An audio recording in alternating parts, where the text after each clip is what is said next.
sweet. Oh, oh,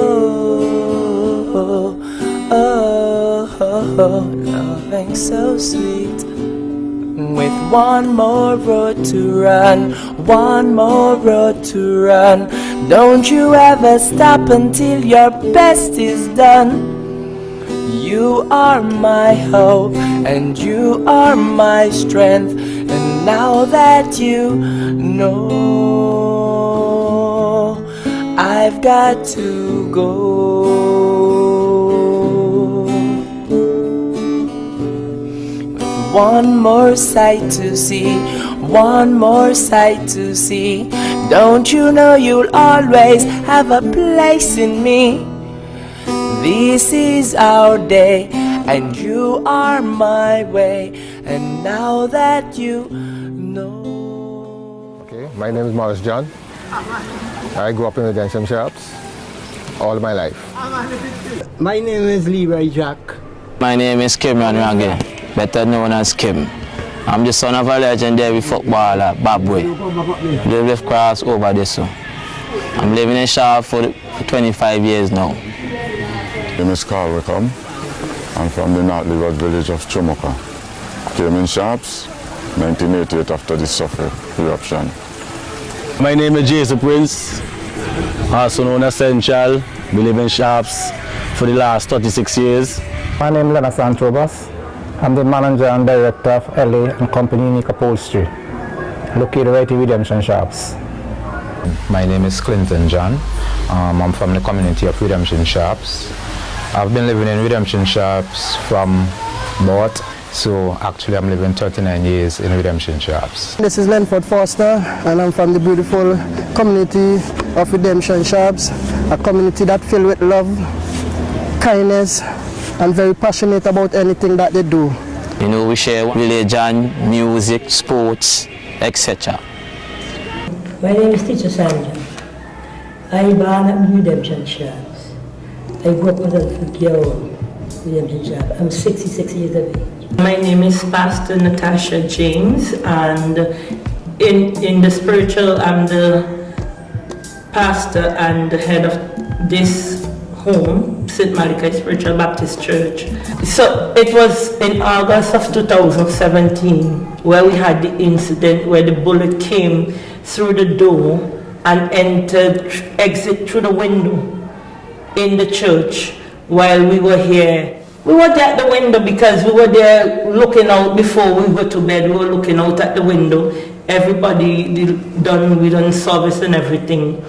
And then the light was on because we normally leave the outside light on for a while.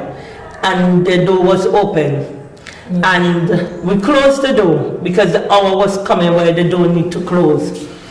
And while we closed the door, we were still here just having a little conversation before we go to bed. Four of us. Four of us was here, two young people and my mom and myself. No, more than four of us because my Foster was also here. I didn't really have no fear. I didn't have a fear. But I heard the noise of the gun. And it felt like if it was so close, but yet far away.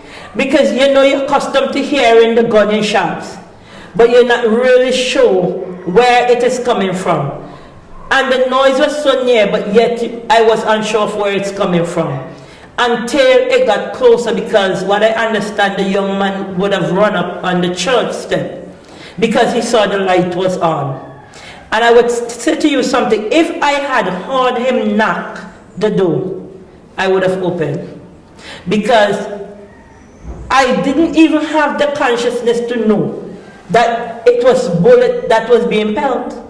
But when it entered into me, look, this is bullet being pelted so near. I yelled to my mom, because she was standing here, I said, get down on the floor. And I was still sitting there. And she was in shock. And I had to yell to her more than once to get down on the floor.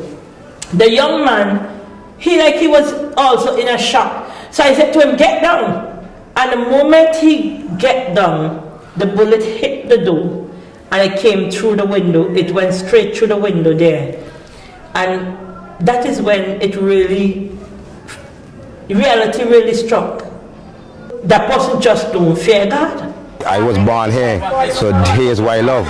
So just to another person will say, well, Fancy is the best, Cannon Park is the best, and I mean, here's where I grow, here's where I know, here's where I love. These are my people.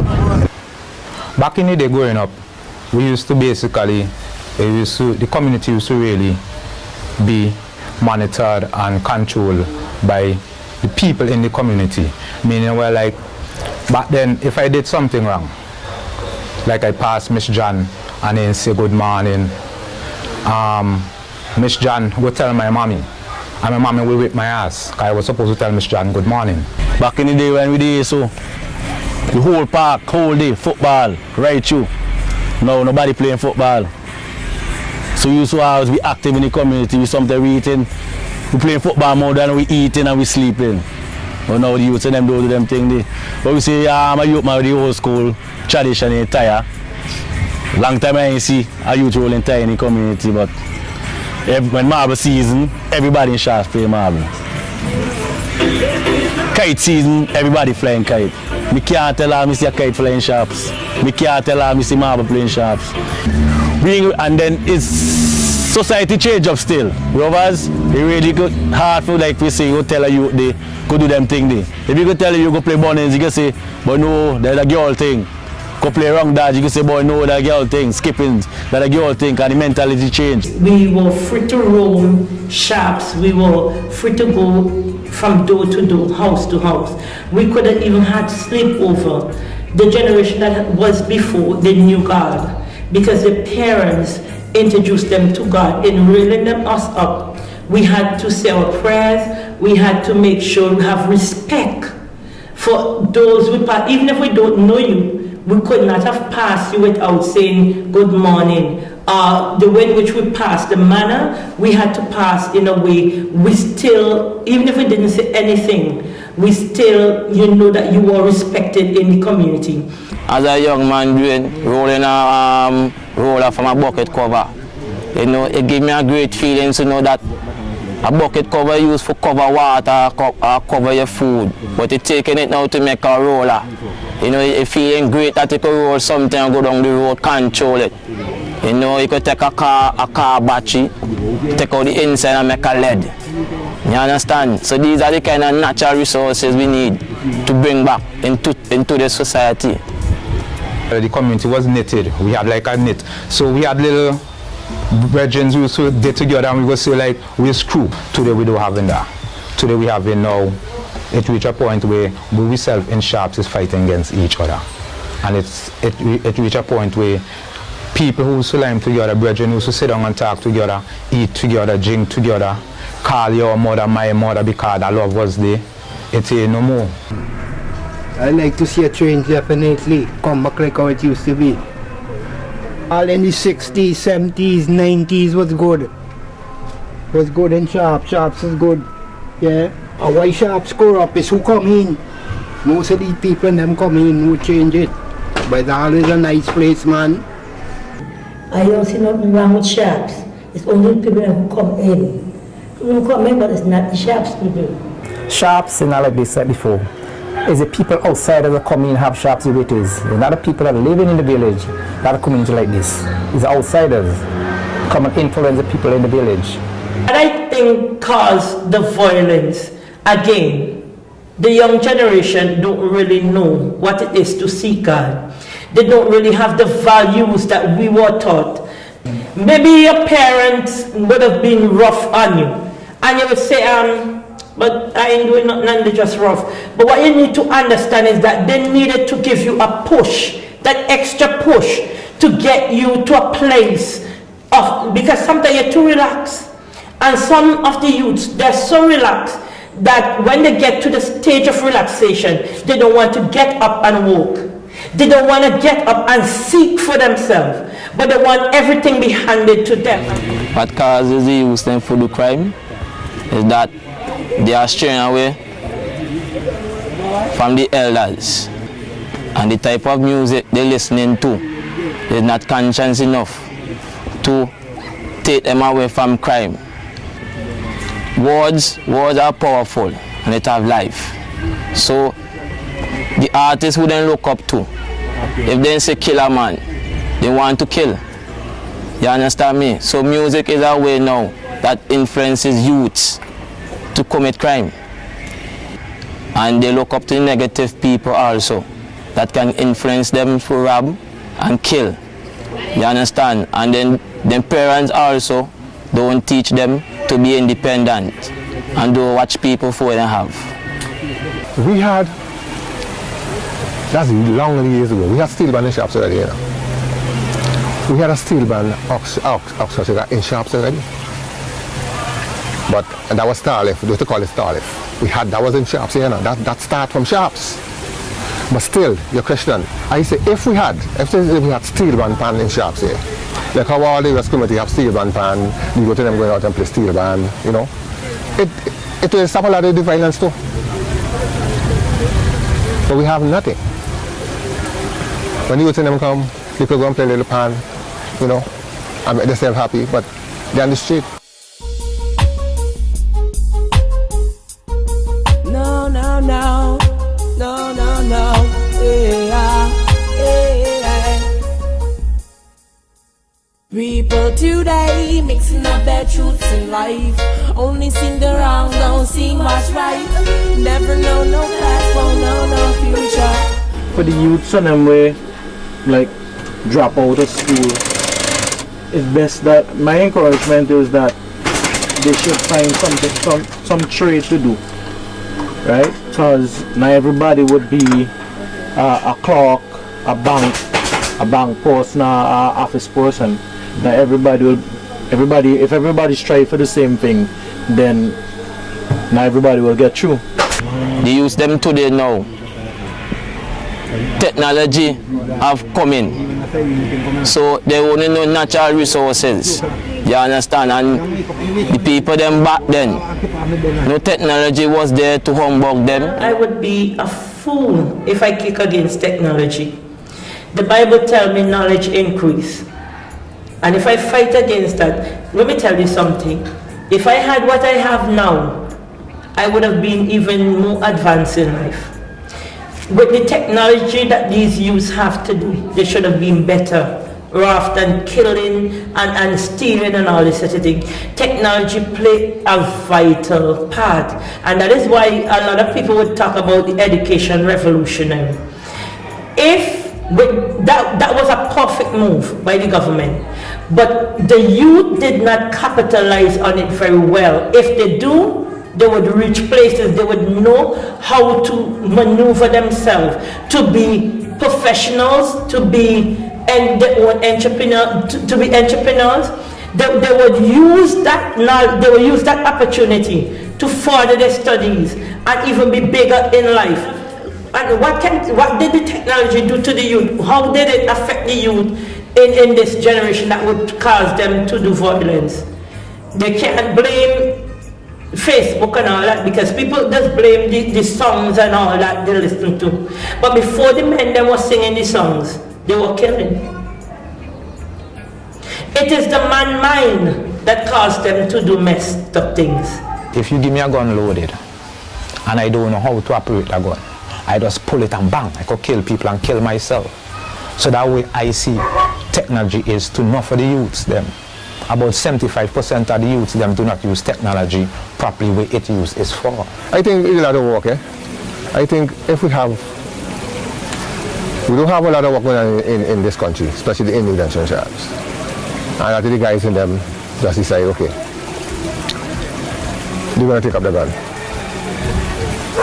Lack of material, lack of capital, lack of interest, you know, from the older heads, you know what I mean?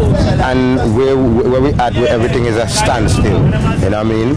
Everything is a standstill right now. It's even harder because you have parents against parents, pulling and tugging and with this friend. In terms of the elders, you don't see the elders in the community.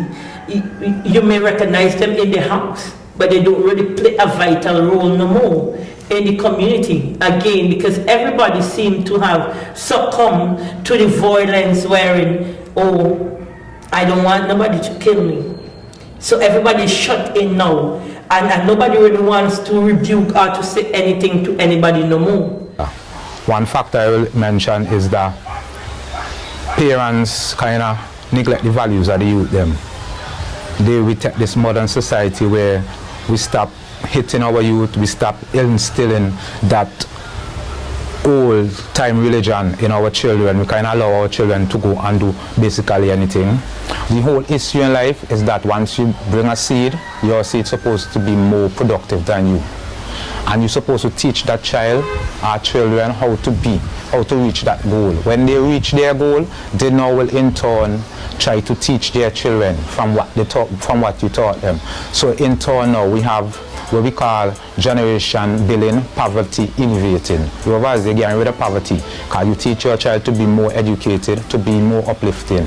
So once that child they come out of that poverty stage and he or she being more uplifting, when they have their children now, the values that you instill in them and the teaching that you give them, they give it on to their children. So you see the poverty innovation. When see the children do what the parents do, they do what the parents do. So just the parents have no respect for the children. It's not all parents redemption shop, it's parents. Some of them, they ain't grew up yet. Some of them, the children bring home something and they ask them, where you get this, where you get that. You know, and they're going out and they do what they feel like, and the parents of them, you see the holding it down. Because back in the day, as youth, our parents never used to play with we. We do something as licks. There was punishment. Not for the youths them about now. Their parents are about young people, 20s and them things. So sometimes now, when you're 20 and you get a youth now, you're really starting to say like you are disciplined, you still want to live your life. So your focus sometimes most of the day on enjoying your life rather than saying, boy, I get you for take care and try to mold the youth in the right way. Send them school, make sure when they come to school they go in the book. In our community, just because the children dropping out of school, we're seeing poverty repeating itself. Because if you look closely, you will see some mothers just 30 something and they done the grandmother already, and the mommy just 55, 50. Yours, they say 58, so it come like poverty in Sharps repeating itself, so the crime gang will just come and increase. Because nobody teaching nobody. Basically, we don't have a role model. You know, back then we used to have like a role model, whether in Curtis, Fame, Joseph, Tiba. Tell me a role model you know in Sharps right now that you could really say is a role model, you see? Because sometimes you have to deal with your youth. If you're wrong, you're wrong. When you're right, you're right. And sometimes them think they cause a little contention because now you the parents now give the other one more edge and it causes a problem right there. The youths themselves know how to left a fend for themselves. You know what I mean? Because check it, my mommy walking, my daddy walking. When 3 o'clock I could be anywhere doing anything. And when you do anywhere do anything that anybody could influence you, because it's just a mind. Every person now decided on their own mind, either they want to do good or do evil. My son's name was Calwes Pompey. When I was born in the General Hospital, the 28th of the 8th month 1992. Most of his time, he grew up with me for the past 22 years. I did not know that Grenadines somebody had a skirmish in a van. And the guy pushed the van door and Gwen foot. And Gwen slapped the guy. I did not know the guy. And I did not know. The same Thursday, Vincent was here. And I was reasoning with him, I was telling Gwen, look how I grew up.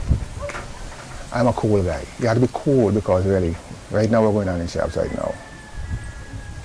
You know what I'm doing. All the time giving Gwen advice.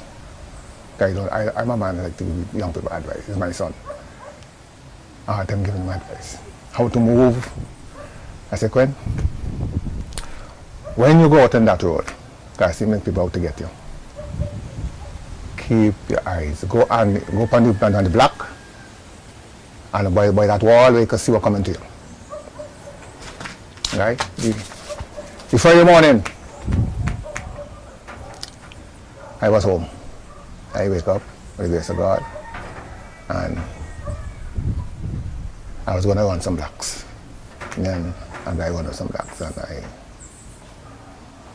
I saw two guys coming to my gate. I said, "Where are you going?" I said, "Boy, the son the other day shot me like a dog." I do not know the reason why they killed me. I can't say. The only person could know that is the good Lord above.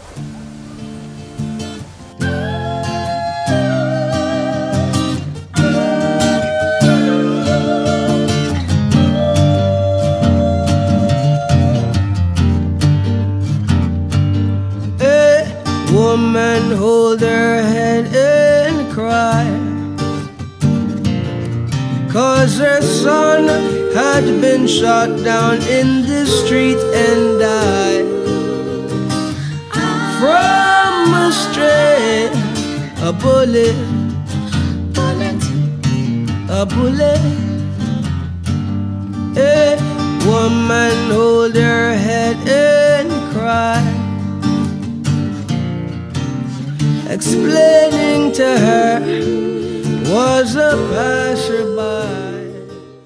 Since growing up, I always loved the game football.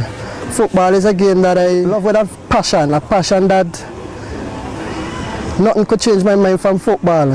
I eat, sleep, drink, think about football every day. Football is where I want to play for mostly all my life. But then it's something that we know as a point we will have to cut off. But I will always be a part of a football fan. My aim is to make back the national team. I made the national team from under 17, under 20. I travel with the big national team as a kit manager.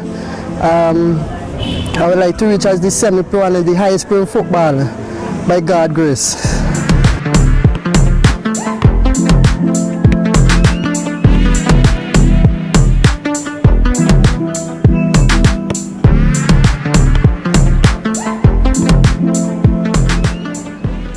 The younger generation, the older generation come together again, you understand, and stop showing the segregation.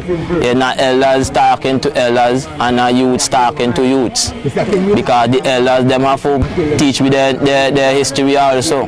Because a lot of us now don't know the history of redemption shops. And to know that now, we have to go by Dr. Adrian Fraser to know that. Why you have elders living right here to teach you about redemption shops? To learn a trade. Be motivated. Anything you want something, reach your foot. The sky's the limit. Somebody have something, don't envy that person. They don't know what the person do to accomplish what they get. Okay, I come with a suggestion, you know. If I have the funds, I would build a basketball court in this community. I would build a gym. Build a basketball court, a gym with bathroom, toilet, everything. So when the young people come and they could come, go in the basketball court, play the basketball. When they don't play basketball, they go one day, and after they go in the gym. And I think things will be much better. People could just come and say, boy, I could come and line me shafts any hour of the night, still line on the block, and they feel that something might happen and I might get shoot or whatever. I make a little joke and I want to fight me because I make a little joke. We just want the community to come back. And sports is the main thing to bring this community together. I really see no other alternative but sports. We have to get back in the football, we could get back in the cricket too. Because you get people now who can't play football, who love cricket. I respect a lot of youths here and they respect me.